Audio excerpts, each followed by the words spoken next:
My name is Elias Bailey, and I love J-Ross TV. What's up, YouTube? This your boy J-Ross at the Bistro in St. Louis with the cat, y'all. Upright bass maestro, Mr. Elias Bailey here with, who here with? Freddy Cole. All right, tell us what's going on. Oh man, well we just came back from a week-long run at Dizzy's in New York City, which was fantastic. And just looking forward to playing here in St. Louis tonight. Oh yeah. Hey, well, you kind of shy, seem like to me, Elias. You got to come on with it. Well, how you get started? I mean, when you were a kid, or just? Well, I got started in the school orchestra when I was about 12 or 13, and pretty much right away got hooked up with Milt Hinton and John Clayton, and they really kind of set me on the right path. Got to study with Ty Coolman and Ray Brown.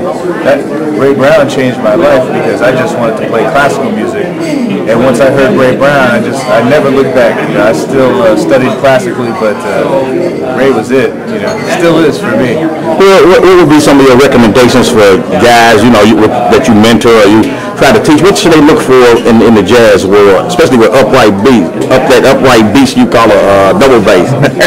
Well, play with the bow. It's the only way to tame the beast. Oh yeah. And transcribe. Any young students should just transcribe. Learn this music by ear, not from reading.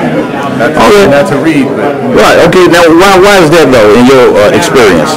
Because this music is a language, and you learn how to speak a language from speaking it. You imitate your mother and father, and that's how you learn how to speak. You don't read it first. You know, you speak it, and then you learn the grammar.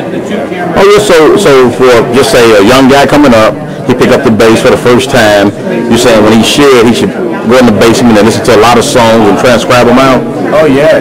Transcribe bass lines, bass solos, horn solos, anything you want, but just learn everything by ear and figure it out yourself.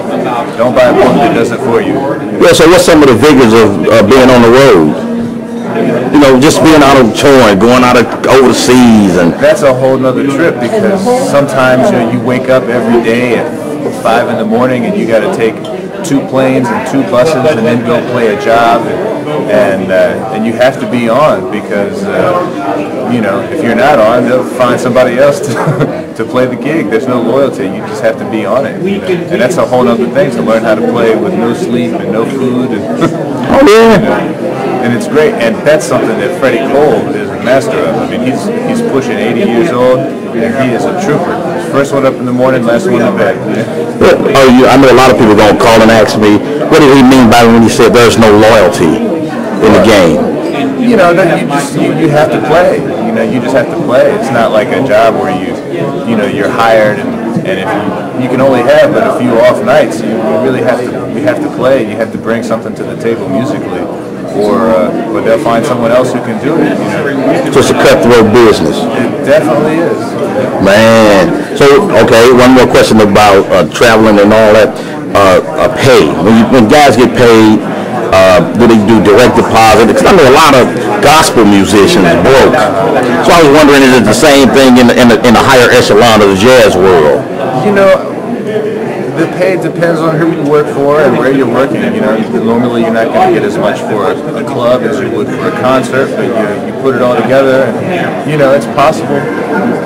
Oh yeah, it's definitely possible. But at the end of the day, it's a blessing to do what you love and to be able to make a living and actually put it all together. It just feels good. It feels good. Hey, YouTube, that's a little drop down knowledge from the man himself, Mr. EB in St. Louis at the Bistro with Freddy. Who? Freddy Cole. Freddy Cole. I know, I'm just teasing with it. All right. Hey, y'all, YouTube, we're going to roll up out of here. We got to get ready to bounce. So we're going to holler at y'all later. Peace. All right, peace.